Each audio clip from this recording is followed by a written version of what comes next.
Welcome everyone, Daryl Lecklin here, Motocross Action Magazine. We got a factory bike assassin here. It's a Suzuki Rmz450, twisted development, built it head to toe, and we call it a factory bike assassin because this thing can whole shot a Supercross main event. We got Jamie here with Twisted Development. He's going to talk a little bit about the bike. Also, we have Josh Grant here. He's going to be your test rider for the day, and he's going to get back to you, give a little bit of information about the bike, and check out the full article in the future issue of Motocross Action Magazine.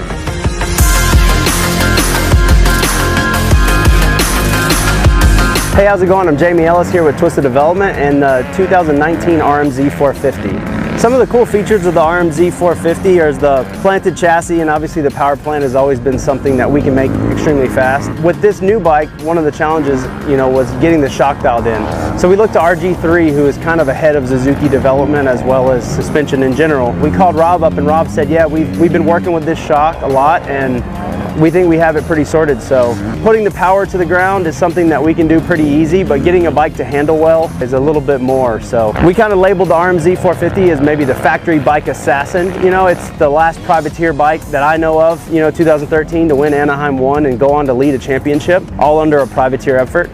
I was a crew chief at Rockstar Energy Suzuki at that point. It was on, the same platform of everything we're using here. So it's definitely a platform that, guys feel comfortable on. I think you just saw the same recent thing with Chad Reed. Rode a stock Rmz450 and the rest is history. He's at JGR now and he's riding. So I think there's a lot of attributes to this bike, and getting it to handle is definitely of the most important, but the chassis just feels so planted and stable, and you know what it's going to do. So.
What's up guys, Josh Grant. We're out here at Glen Helen today. Honestly, today was a good day. We had a lot of fun. Obviously with Twisted doing the engine here, the thing has so much power, it is really rideable. I noticed with this bike, the stability is really strong. For me, that helps control and being able to control the power. So for me, the suspension, that's what we're always trying to fine tune every single weekend and trying to find the magical setting. This stuff was a little bit soft for me on my end, and it's all about like how you ride it, how much you push the bike. I was kind of pushing the bike pretty hard today, so I felt like hitting bumps and stuff, it was pretty soft, but the majority of it, it still stayed pretty stable. Honestly, Jamie, he's built some of the best engines, and I've rode a lot of factory engines before in the past, and honestly, this is probably the strongest engine that I've had. Compared to even my Suzuki when I rode back in 2016, just the delivery and how strong it is makes it really rideable and super fun, To pick the Suzuki has been more of a control thing. Like, I feel like the stability in the bike is key, especially in like Supercross and for whoops, and when it comes to like weight and all that, like it doesn't really matter to me that much. I don't feel like when you're in the Supercross deal, it just, I don't know, I've always felt more comfortable being stable instead of worrying about like the weight of the bike.